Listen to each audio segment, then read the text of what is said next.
Have you ever wondered why some leaders just seem to have teams that stay? You look at certain founders and their team have been with them for 5, 6, or 7 years. Their clients keep renewing, nobody's leaving. And then you look at someone else who is working just as hard, maybe even harder, and their team is constantly turning over. Their clients are always 1 foot out the door, and they cannot figure out why. We are often told that if you just work harder, communicate better, offer more perks, the retention problem will fix itself. But what if that was not the issue? What if the leaders who build truly loyal team are not doing more than everyone else? What if they just have different set of qualities that most founders were never taught? And what if those qualities are things that you can start building now? Hey friends, welcome back to the channel. Today, I'm going to walk you through 6 qualities that I believe every great leader has,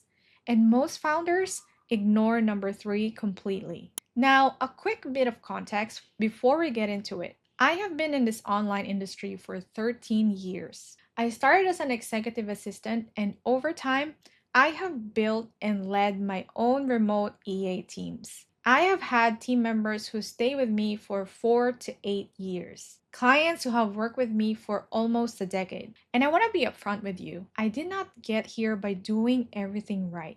I have made a lot of mistakes along the way. And I have invested a lot of time and money learning from them. So what am I going to share with you today comes from all of that, the good and the not so good. Okay, so with that, let's get into it. Quality number 1. And I want to start here because everything else on this list really builds on this one belief.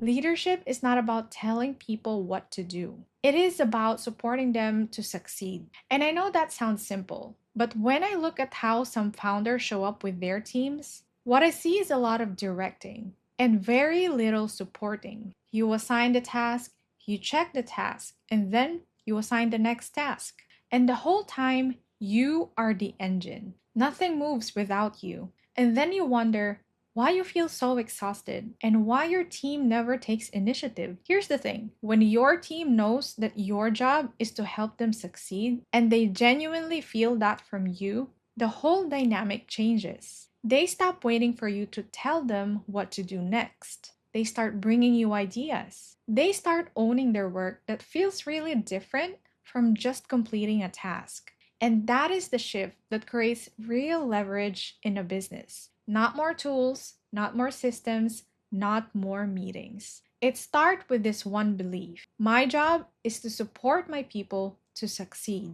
Quality number 2. Great leaders lead relationally, not transactionally. So let me explain what the difference looks like in practice. Because I think this is one of the things that is easy to agree with and very easy to ignore day to day. A transactional relationship with your team looks like this. Here's what I need from you. Here's the deadline. Let me know when it's done. And that's it. No real investment in the person. You do not spend time understanding what motivates them, what kind of feedback truly lands on them, what they need to grow. It's just task complete, next task. And if you lead that way, your team will do the work, but they will not stay. And they will not give you their best. I have team members who have been with me for up to 8 years, and clients who have stayed with me for almost a decade. And I can tell you that that doesn't happen in a transactional environment. That only happens when people feel like you see them and you are invested in them, not just in what they can produce for you. So if you want a team that is truly loyal, you have to be willing to show up for them as people first. Okay, quality number 3. And I want to really be honest here because this is the one I personally struggled with for a very long time. Great leaders have the courage to have hard conversations. And I mean the ones you have been putting off. The one where you need to tell someone their work is not meeting the standard. The one where you decide whether a team member is still the right fit. The one where you know something is not working, but it's easy to let it go for now. For a long time, I delayed those hard conversations. I stayed working with team members longer than I should have because making that call felt harder than staying in the discomfort. And every time I delayed, the cost was higher in time, in energy, and in team momentum. And here's what I know now that I did not fully understand back then. Your team notices when you're walking around things that should have been addressed. They see it.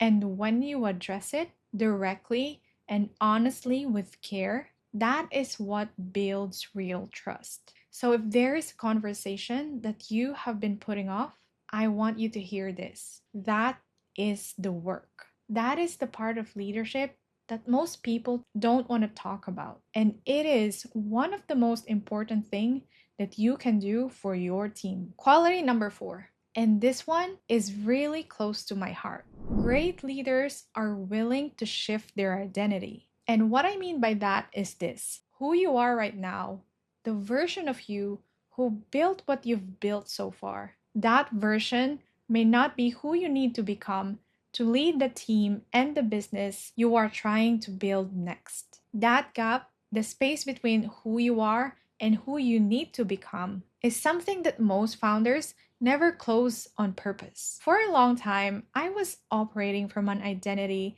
that was too small for what I was trying to build. I was charging hourly when I should have been charging on retainer. I wasn't charging high ticket because I didn't fully understand the value I bring to the table. And it wasn't until I got honest with myself about that gap that things started to shift for me. And I will tell you, the shift is not always comfortable. Growing into a new version of yourself means letting go of the one that feels familiar, even when that familiar is the thing that's holding you back. But here's what I've seen over and over again: the way you see yourself sets the ceiling for what your team can build with you. So the question I want you to sit with is not, what do I need to do differently? It is, who do I need to become? Quality number 5. Great leaders know their people. And I want to be specific about what I mean here, because I'm not just talking about someone's job title or what they're responsible for. I'm talking about understanding how they think, how they are motivated, how they receive feedback, how they handle stress, and what kind of support helps them do their best work. The tools I use for this, and the ones I truly believe in, are Clifton Strengths, the Colby Index A, and the Enneagram. And there is something else I really want to bring up here because I think it is very underused in the business setting: love languages. I know that it sounds like it belongs somewhere else, but hear me out. Love languages tells you how a person experiences being valued. And when you understand that about each person on your team, you stop trying to lead everyone the same way. The leaders I have seen build truly loyal teams are the ones who make time to understand what make each person feel seen and supported. And when someone feels truly recognized at work, they want to stay. And quality number 6, great leaders are committed to growing themselves, not just their team, themselves. Because you cannot take your team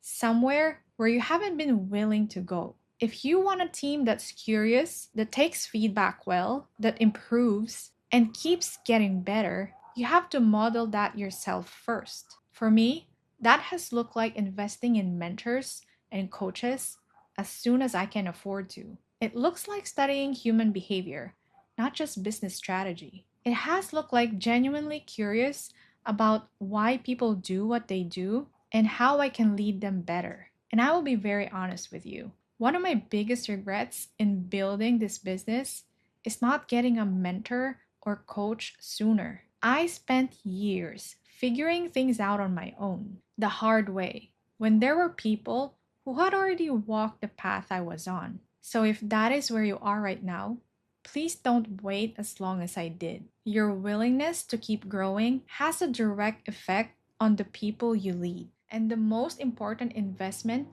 that you can make on yourself is becoming the person that your team needs you to be. So, to bring it all together, 6 qualities. Number 1, leadership is supporting people to succeed and not telling them what to do. Number 2, leading relationally, not transactionally. Number 3, having the courage to have hard conversations. Number 4, being willing to shift your identity into the leader your business needs. Number 5, knowing your people personally not just professionally. And number six, staying committed to your own growth. Now, I want to be really real with you.